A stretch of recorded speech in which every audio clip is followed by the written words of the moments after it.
बाइने की थाली। जानवी की जुबान पर बचपन से ही हजार सवाल और मन में हर चीज जानने की उत्सुकता रहती है, जिस वजह से वो अपने भाई की शादी में चल रही रस्मों के बीच भी मम्मी से सवाल पूछने लगती है।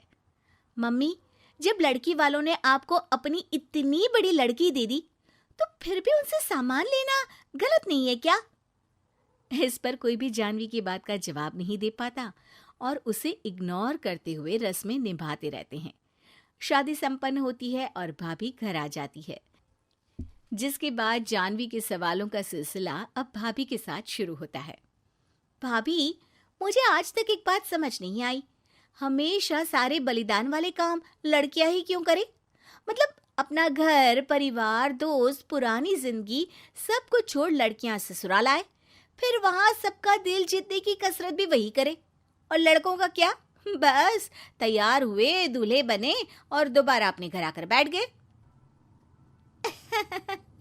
दीदी, मैं ससुराल में हूँ, जवाब कंट्रोवर्शियल हो जाएगा, इसलिए आप अपने ये दुनिया हिलाने वाले सनसनीखेज सवाल अपने पति से करना, क्या पता वो जवाब दे पाए। भाभी की बात पर हंसते हुए जानवी वहां से चली जाती है। कुछ दिनों बाद उसकी शादी कबीर से हो जाती है। अब ससुराल में कुछ दिन तो जानवी किसी से कोई सवाल पूछे बिना रह लेती है, पर फिर एक शाम दरवाजे पर खड़ी सास को बुजुर्ग भिखारी पर चिल्लाते हुए देख लेती है।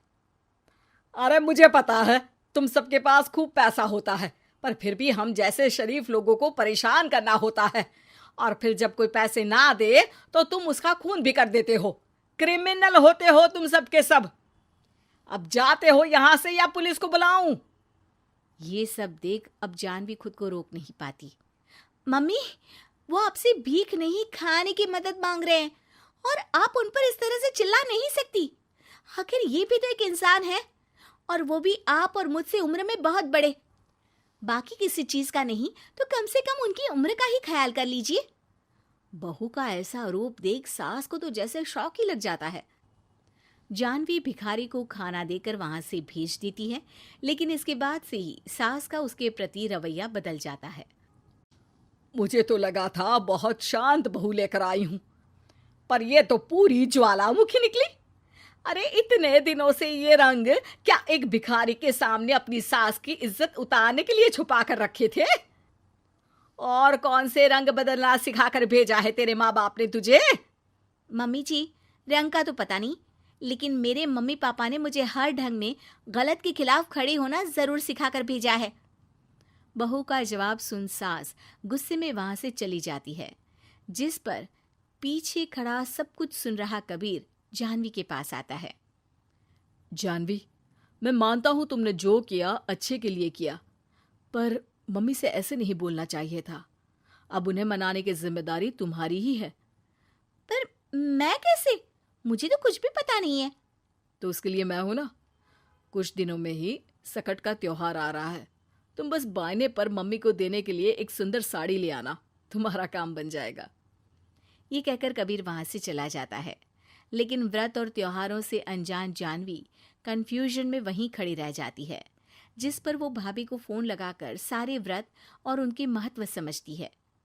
और उन्हें जानने के बाद वो बाइने की साड़ी तो खरीद लाती है, लेकिन इसी के साथ उसके मन में अब नए सवाल पैदा होने लगते हैं। इसी तरह सकट के व्रत का दिन भी आ जाता है। हे भगवान, एक तो सुबह से भूखी, ऊपर से ये सवालों के बुलबुले पेट में उठकर और तहलका मचा रहे हैं। अब क्या करूं, किससे पूछूं? जानवी अपने आप से ये सब बोल ही रही होती है कि सास और कबीर उसके सामने आ जाते हैं। बायने और पूजा की सब तैयारी कर ली?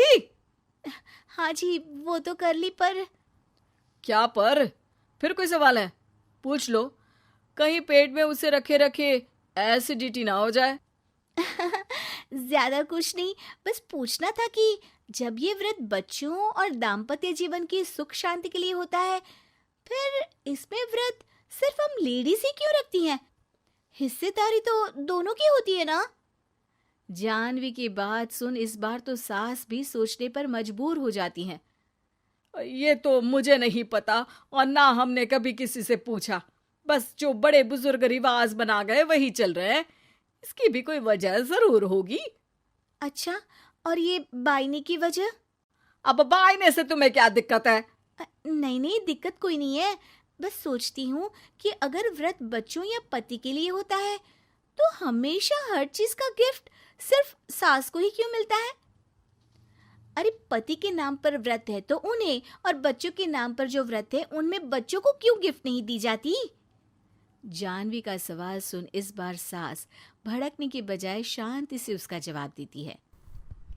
वैसे ये सवाल एक बार मैंने भी अपनी सासू माँ से किया था, तो जवाब मिला कि सास की वजह से ही पति मिला है, इसलिए एक थैंक यू और इज्जत की तरह उन्हें ये बायना दिया जाता है। और बच्चों वाला तो मुझे भी नहीं पता। बाकी इस बात की भी कंफर्मेशन नहीं है कि सासू माँ ने ये सिर्फ मेरे सवालों को शांत करने के लिए बोला था या ये सच भी है। सास के जवाब और जानवी के सवाल से अब वो दोनों ही कंफ्यूजन में हैं कि आखिर सच और वजह क्या है। अगर आप लोगों के पास इन सवालों के जवाब हैं तो कमेंट करके सबके साथ ज़रूर शेयर कीजिएगा।